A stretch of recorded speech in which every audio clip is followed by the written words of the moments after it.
Russes disposent actuellement d'au moins deux types d'armes hypersoniques. Le premier est destiné à emporter une charge nucléaire pour frapper n'importe quelle cible sur la planète.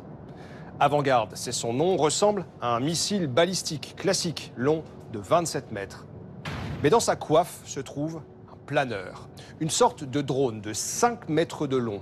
Lancé par le missile, ce planeur en matériaux composites pourrait voler jusqu'à 27 000 km/h dans les hautes couches de l'atmosphère, protégé de l'air chauffé à 2000 degrés par son bouclier thermique. Là où un missile balistique classique monte dans l'espace et suit une trajectoire en cloche, prévisible par la défense ennemie, Avant-Garde, lui, reste à plus basse altitude. Il peut virer, changer de cap. Son point d'impact est imprévisible. En alliant la vitesse phénoménale du missile et la capacité de manœuvre du drone, Avant-Garde rend les systèmes d'interception inopérants. Avant-Garde peut emporter une charge nucléaire équivalente à 130 fois celle de la bombe d'Hiroshima.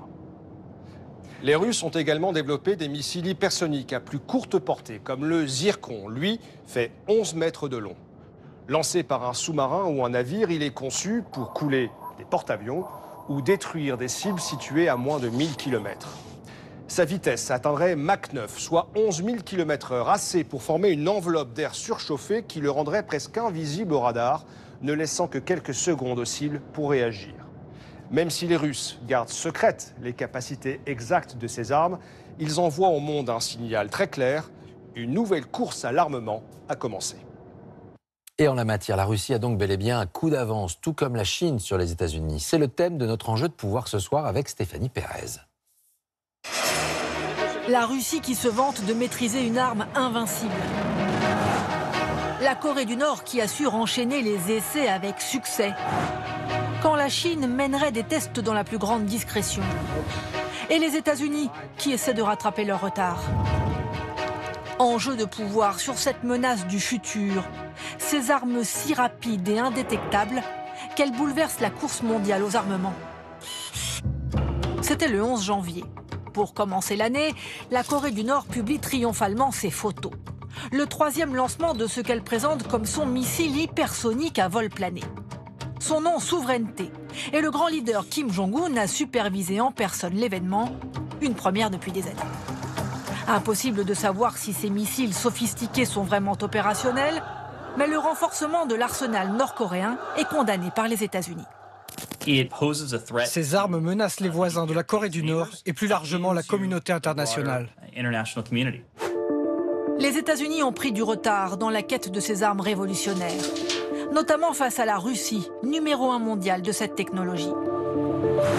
Des missiles qui peuvent slalomer, manœuvrer, c'est l'arme absolue selon Vladimir Poutine dans sa quête de toute puissance. Son objectif, contourner les systèmes de défense américains. Ces armes changent la donne stratégique. C'est leur manœuvrabilité qui va vraiment compliquer la désignation de cible, l'interception en tant que telle de ces systèmes. Et donc le fait qu'ils soient manœuvrants rend toute la manœuvre défensive beaucoup plus difficile. Les Américains s'inquiètent aussi de la montée en puissance de la Chine, qui a avancé masquée jusqu'aux célébrations des 70 ans de la République populaire en 2019. Pékin y a exhibé pour la première fois ces missiles hypersoniques à pointe blanche, des DF-17. Un test aurait été réalisé l'été dernier. La Chine démontre ses capacités de destruction, l'œil tourné vers Taïwan. Elle prouve aussi la vulnérabilité des Occidentaux. Le système stable qui avait été mis en place pendant la guerre froide et qui a été progressivement détruit à la fin de la guerre froide, ce système explose avec ces nouvelles armes qui rebattent complètement les cartes. En 2022, les États-Unis investiront 600 milliards d'euros pour moderniser leurs équipements, une priorité désormais. En Europe, la France planche sur des missiles peut-être opérationnels vers 2035. Aucun traité ne régit aujourd'hui la prolifération des armes hypersoniques. On vit en France et en pleine crainte